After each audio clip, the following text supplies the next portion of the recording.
Assalamualaikum warahmatullahi wabarakatuh. Salam guru penggerak. Perkenalkan, saya Andriana Yusuf, calon guru penggerak angkatan 11 dari SDN 23 Lega, Kecamatan Mumbulang, Kabupaten Garut, Jawa Barat. Dalam kegiatan CGP ini, perkenalkan yang membersamai saya ada fasilitator Bapak Tata Koswara dan pengajar praktik Ibu Airisma Ilmiati. Di video ini saya akan memaparkan koneksi antar materi modul 2.3 coaching untuk supervisi akademik. Coaching merupakan sebuah proses kolaborasi yang berfokus pada solusi, berorientasi pada hasil dan sistematis, di mana coach memfasilitasi peningkatan atas performa kerja, pengalaman hidup, pembelajaran diri, dan pertumbuhan pribadi dari coaching. Ada 3 kompetensi inti dalam coaching yang harus dimiliki seorang coach, yaitu kehadiran penuh atau present, mendengarkan aktif, dan mengajukan pertanyaan berbobot. Untuk yang pertama adalah kehadiran penuh atau present, di mana seorang coach harus mempunyai kemampuan untuk bisa hadir utuh bagi coachee, sehingga badan, pikiran, hati selaras saat sedang melakukan percakapan coaching. Yang kedua adalah mendengarkan aktif, di mana seorang coach yang baik akan mendengarkan lebih banyak dan lebih sedikit berbicara.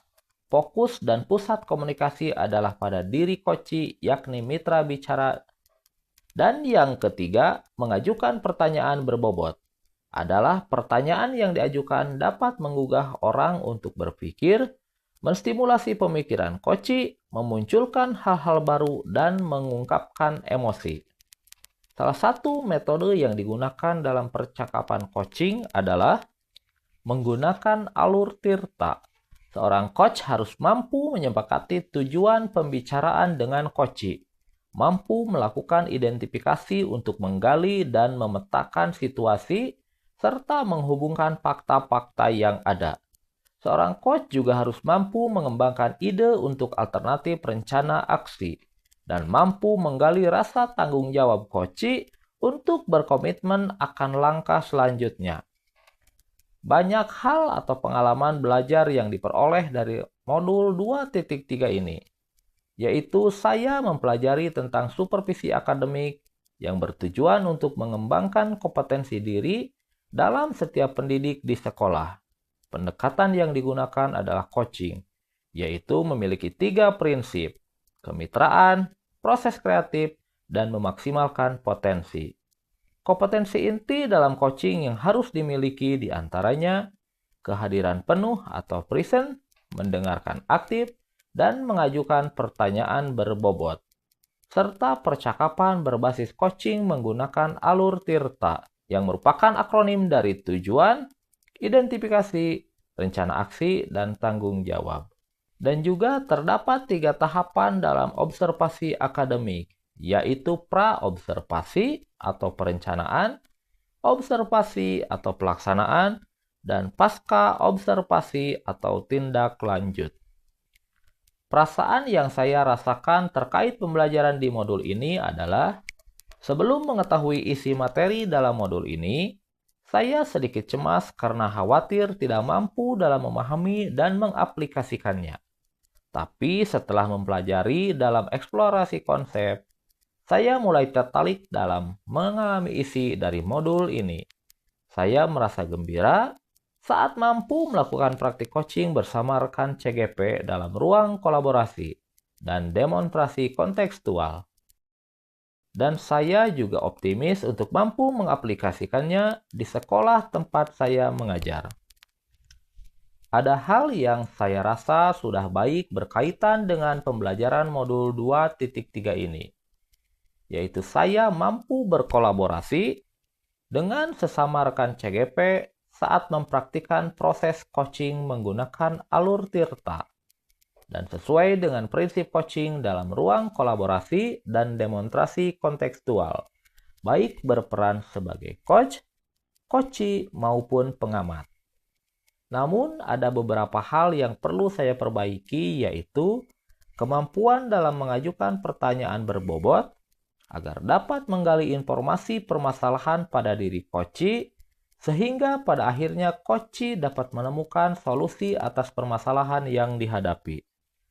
Keterkaitan terhadap kompetensi dan kematangan diri saya yaitu setelah saya mempelajari modul 2.3 tentang coaching untuk supervisi akademik, kompetensi saya mulai berkembang, ditandai dengan mampu mempraktekkan proses coaching menggunakan alur Tirta, baik sebagai coach, coachee, maupun pengamat. Saat saya mempraktikkan proses coaching, saya harus mampu mengendalikan diri dari asumsi-asumsi pribadi dan rasa emosi sehingga muncul kematangan berpikir dan bertindak agar sesuai dengan prinsip coaching, yaitu kemitraan, proses kreatif, dan memaksimalkan potensi. Keterkaitan modul 2.3 ini dengan modul sebelumnya yaitu coaching dalam supervisi akademik dapat berpengaruh dalam terwujudnya pembelajaran yang berpihak pada murid. Pembelajaran yang berpihak pada murid adalah hal yang sangat penting untuk diterapkan dalam lingkungan sekolah. Agar dapat terwujud pembelajaran yang berpihak pada murid, maka guru harus memiliki kompetensi menjadi pemimpin pembelajaran.